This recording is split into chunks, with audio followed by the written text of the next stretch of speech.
that goddamn MC Hammer, very serious about beef. Y'all laugh and y'all joke about Hammer. No.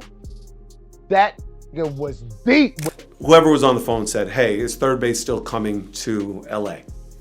And she said yes. And the voice said, good, they're dead, and hung up the phone.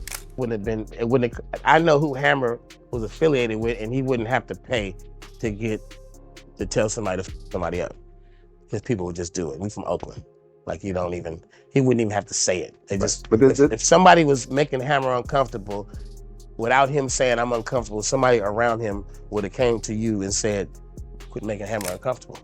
Hammer was raw dog. He did his thing. I actually used to like him. Man, You know what I'm saying? On the real test. He'd be talking shit about Hammer, but run up on him. Hammer beat you. I bet he'll beat your mouth. Everybody talks about Diddy like he's the boogeyman of hip-hop.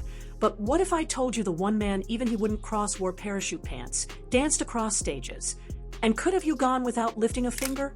This is the part of MC Hammer's story they never wanted you to hear. You can't touch this. Now, what person in the world would you like to have a private conversation with? Who would I like to talk to the most right now? Vanilla Ice. For most people, MC Hammer was just the guy in shiny pants who danced across MTV and made your auntie scream, "Hammer time." But behind the iconic moves and pop beats was a man you did not want to cross. While other rappers flexed tough in lyrics, Hammer didn't need to say a word. His people made the message clear. If you even slightly made Hammer uncomfortable, someone from his circle might show up at your door, uninvited. Whether people understand it or not, there is a certain amount of murder and depth that comes along with the game. That's a part of doing business. And here's the thing, Hammer didn't have to pay them. These weren't bodyguards for hire. They were loyal, connected, and had deep roots in Oakland's roughest streets. He never had to make threats. The energy around him did all the talking. Rappers laughed at his image, but nobody laughed when they were face to face. Because in real life, Hammer wasn't about theatrics. He was about respect. And if you crossed that line, well, that's when things got serious. MC Hammer was there. That nigga approached me. He was like, Red, I'm gonna tell you something, you young, but I don't allow nobody talking about my mama. You understand me? I said, yes, sir. Because, we was already in Oakland. These days, everyone throws Diddy's name around like he's hip-hop's final boss. But real ones know there was one man even Diddy wouldn't test. And Suge Knight, the same Suge who allegedly hung people off balconies, word on the street is that Suge Knight feared Hammer. Let that sink in. The man behind "You Can't Touch This" had Suge Knight, a literal legend in intimidation, watching his step. That wasn't because of some music beef. It was because Hammer didn't play. He moved different. He wasn't loud about it. He didn't tweet threats or throw subs on tracks. His world was quieter, more dangerous. When something needed handling, it got handled behind closed doors. So Hammer, everybody talking bullshit, but you fit death row, because you wear the right jewelry, you love cars like us. That's right. You like to work hard. That's right. As you see, you riding with Oakland, you going to Oakland. Hard Oak town. And we got over here. Up with 619, there you go. Oh, that's right. There you 415, 510. It's all hooked up. Penitentiary hookup, huh? Penitentiary hookup. All right, cool, man. Ghetto time. Things got real when MC Hammer felt disrespected. It started with a lyric, a slick East Coast jab from the group Third Base. The cactus turned Hammer's mother out. On the surface, it was just a clever play on words, hip-hop wordplay at its finest. But for MC Hammer, that line crossed a line you don't come back from. Behind the scenes, whispers began to spread. Hammer had allegedly put a $50,000 bounty on their heads. Yeah, it's true. There's a hit. Rolling 60 Crips, 30,000 members, $50,000, dead. And it's one dude right in front of me who's got his hand on his ratchet, pulls down his mask and he goes, yo, man, I love that record, but I was finna smoke you right now, homie. And the dude right next to me comes over, he goes, yo, can I get an autograph, man? He's like, yo, homie, I was finna smoke you too. You know, fuck, you didn't say nothing. I was finna smoke you, man. I call Russell. I said, yo, this shit is real. This shit is real. This could put a hit out on us over some lyrics. Not a diss track, not a public clapback, a hit. And the warning didn't come in a verse. It came mid-flight, over the phone. MC Search remembers it vividly. Flying to LA for a promo event, excited, celebrating, until the president of Def Jam picked up a call. The voice on the other end, good, they're dead. It was Hammer's brother, Louis Burrell. The message was clear. LA wasn't safe. When the group landed, everything changed. They had to hide in hotel rooms, Kevlar vests, disguises, security escorts. Why? Because the Rolling 60s Crips, one of the most feared street gangs in the country, were now involved. Armed men circling the venue, streets on lock, blue cars outside every corner of the club. This wasn't hype. It wasn't rap fantasy. This was a near-death situation triggered by one line in a song. And years later, MC Search admitted he's still not over it. 3 days a week of therapy for over 2 decades. That's how real it got. Whoever was on the phone said, hey, is Third Base still coming to LA? And she said, yes. And the voice said, good, they're dead, and hung up the phone. Security grabs us. We run out the building. We get into the van. We start heading down the hill. There's 2 blue cars. And these dudes get out, Mac 11s, pointing at the vehicle. Pookie jumps out, throws his signs up. They get back in, they leave. When we went to sound check, the entire Palace, which is next across the street from the Capitol building, is circled by blue vehicles. Because the Rolling 60 got like 50,000 members. And they figure out that the only way to protect us to get into the Palace that night is we have to go in as security. So we're in Kevlar, I think it was ACS Security was the name of the security company. We got the jackets, we got the hats, we got dark glasses. I'm saying goodbye to my girl, she's crying. And they weren't the only ones to find out just how far Hammer was willing to go. Redman was never known to hold his tongue. In 1992, on his debut album, What?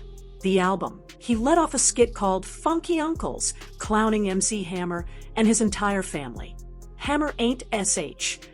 His mama ain't SH. His daddy ain't SH. The kind of wild, reckless disrespect that'd get a rapper clout if they were talking about anyone else. But Hammer wasn't just anyone.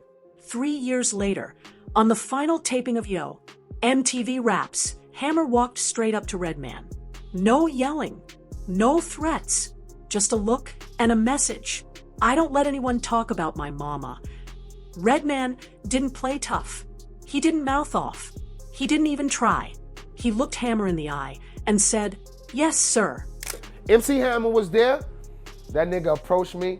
He was like, Red, I'm gonna tell you something, you young, but I don't allow nobody talking about my mama. You understand me? I said, yes, sir. Because, yo, we was already in Oakland.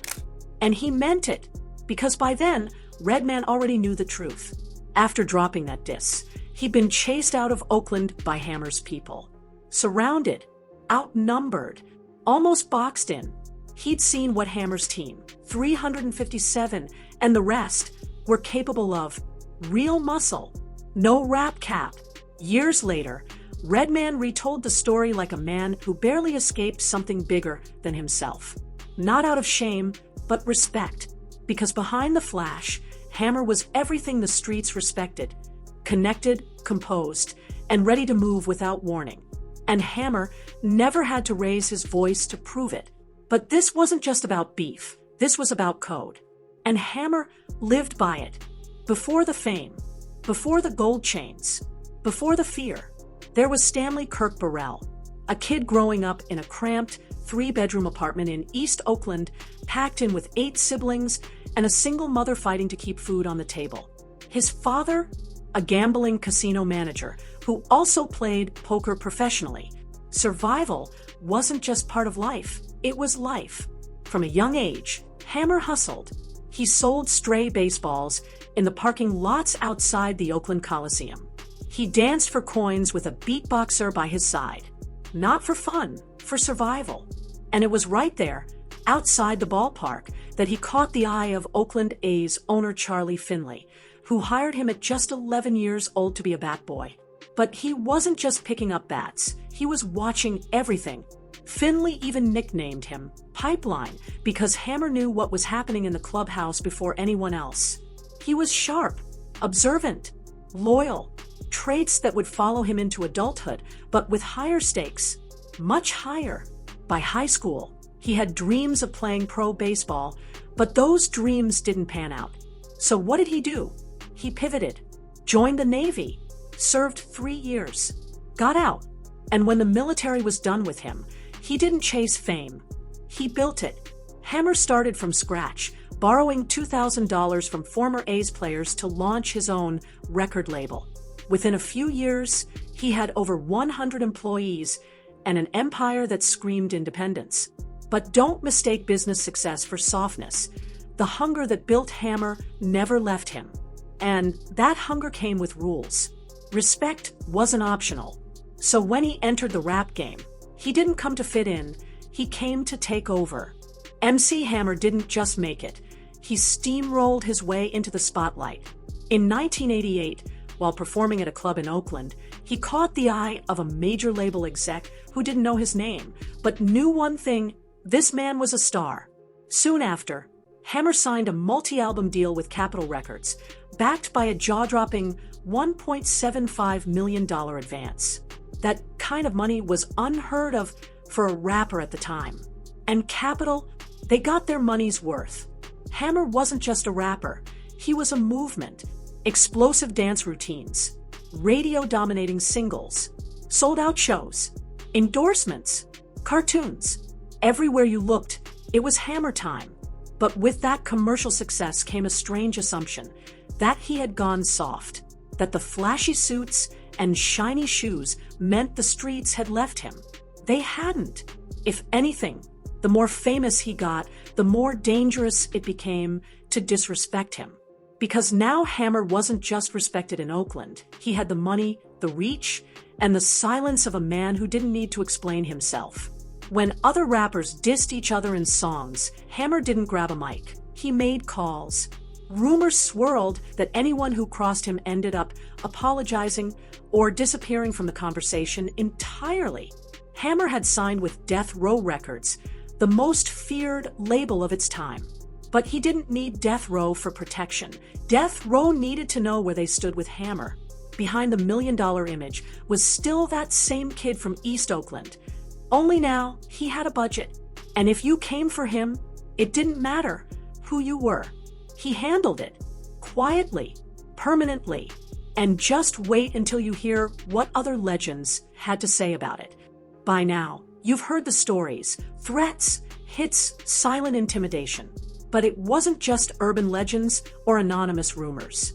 Other giants in hip-hop witnessed it firsthand. And they're not shy about admitting it.